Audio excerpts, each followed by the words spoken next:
In 9 tries, they've done a great job of picking these up. Here it's 3rd and 3. They'll look to throw here. And the 3rd down pass falls incomplete. That's a good job there creating the contact to force the incompletion. And now since it's 4th down, that should...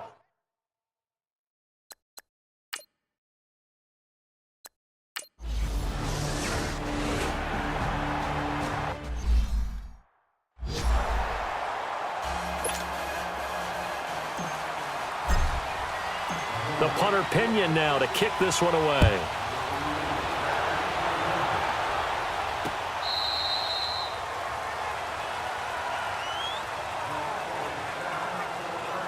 So now a look at the Broncos as they head back out there for their first possession of the second half. They're down in this game. A chance for the offense, though, to put something on the board, get some momentum here in half 2. Try and get things kick-started for them. And you know at the half, they discussed how they were going to get that done. This is where scripting comes into play a lot of the time. How many plays do you script coming out of the second half? Most of the time in the first half, you're scripting 12 to 16. I think in the second half, you're really scripting more like 8 to 10. Kind of a starter or an opener, whatever terminology they use. Just something to get you off to a quick start.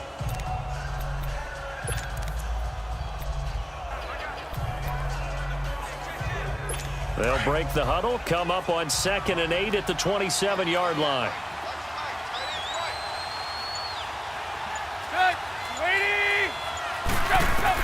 To throw on 2nd down is Tannehill. And throw right side here, complete. And he is into the end zone for a Denver touchdown.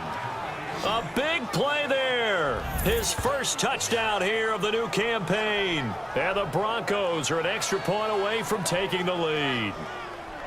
As a former DB, you might not like to see that, but from a wide receiver's perspective, those are the plays they dream of. Correct on both counts, all right? Because once he took off, I mean, let's face it, that should have been done in Big Sky country. Aren't any speed limits out there? And off he went. Glad I wasn't the one trying to chase him. Kai Forbath on for the extra point.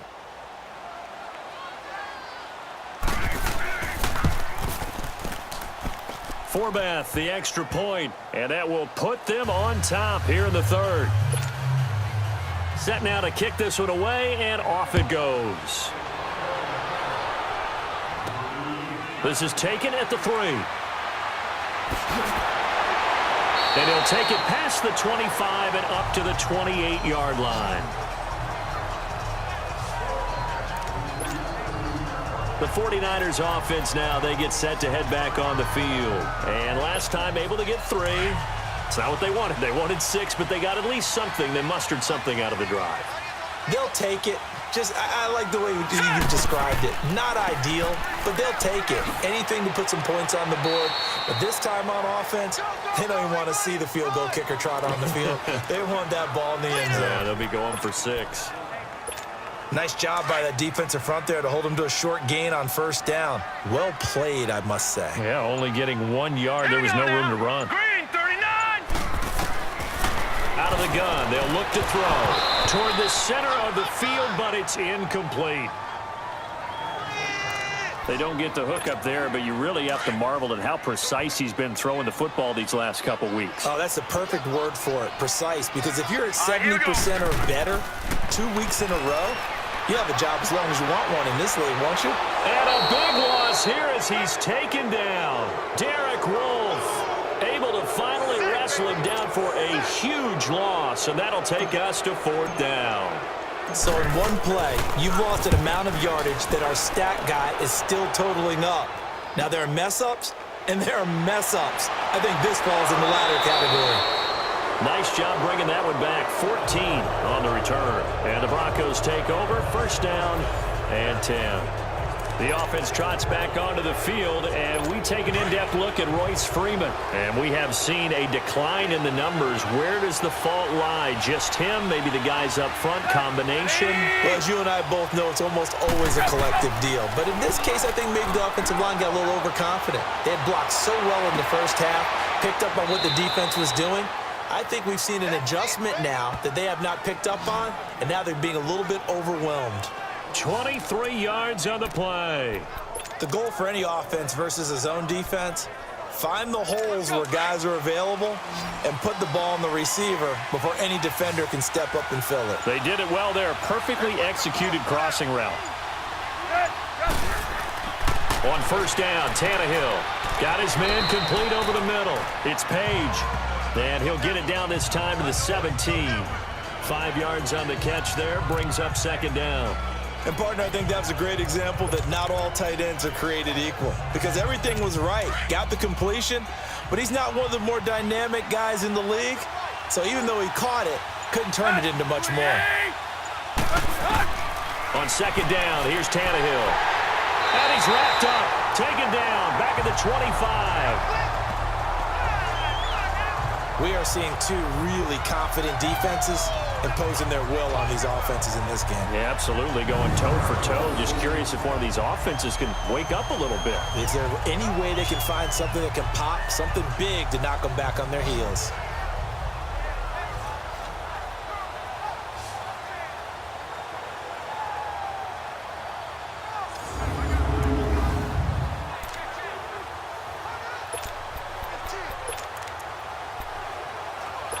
The Broncos on third down. They're at 50%, 4 for 8. This is 3rd and 11.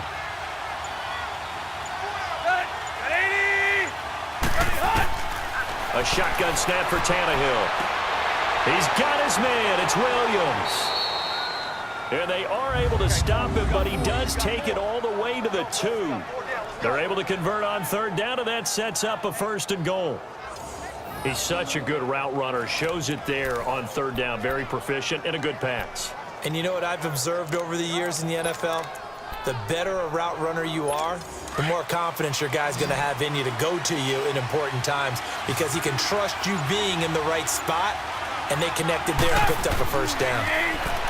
Tannehill now to throw. That's going to be caught by Reed for a Denver touchdown. As his guys are in for 6, and the Broncos will extend their lead. Well, this offense only mustered 3 points in the first half on that field goal. They picked up the pace now, 2 third-quarter touchdowns. Hey, you remember that appearance we had last week in front of that crowd, and they asked about halftime adjustments and all that was going on, and remember what I said. It's not always an adjustment at halftime. Sometimes just remembering the game plan and playing better, tuning it up and just working through it methodically. They got it done in this case. And of course, I'll always remember that appearance because I had on a brown belt with black shoes, and you pointed that out in front of the crowd. So thanks for that. I said that out loud? You did. My bad. The San Francisco offense getting their last-minute instructions before they take over here. These guys had to punt last time. It has not been a very fruitful game offensively thus far. They haven't even made a trip to the red zone. And I know that he rifles one that's intercepted. Picked off at the 38. And his guys are going to get the football at the 37-yard line. And he may want to track down that football because that's interception number 1 on his career. You're saying that's going into the trophy case? I'd put it there. Yeah, no doubt about it. That's when you ask the equipment guys to make sure they hold it for you after the game.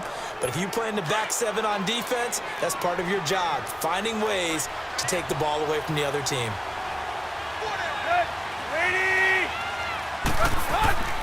They'll try to get the ground game going with Freeman. And he'll get 3 down to the 34-yard line. When we see those runs to the perimeter, when we see those runs to the edge, we think about big breakers, don't we? In this case, it was a modest gain, but it does open up possibilities here on second down.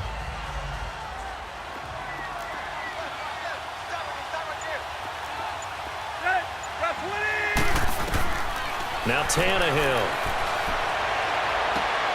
That's going to be caught. And all the way home for a Broncos score. 3 touchdown passes now for Ryan Tannehill. And the Broncos turn that interception into a touchdown. In order to lead in a game, you're going to get plenty of contributors, but that's his 2nd touchdown catch of this game. He's one of the key guys in this one. And you better believe he'll be looking for the hat trick here as this one continues to go. Forbath able to convert the extra point, and the decision to just kick the extra point winds up successful. Out is the kickoff unit as they run up and send this one away. This is fielded a couple yards deep. And all that work, but he stopped where he ultimately would have been, and he's simply taken a knee, and that's the 25-yard line. Out on the field now, here come the 49ers. And last time, one-play interception, so this offense, they should be fresh. That's a good way of putting it. And I can't wait to see what they decide to do with play caller, because a one-play drive where you throw an interception, a lot of people think the very next time out, run the football, don't give them a chance. Maybe play action? I think maybe you go play action, show your quarterback, you get a little confidence in him, and let him fling another one. Now a shotgun snap as they'll look to throw. There's the Washington Husky. It's Dante Pettis. That'll get him the first down as they get 9 yards out of that quick slant. This has to go down as one of the simpler routes in the playbook, but oh so effective.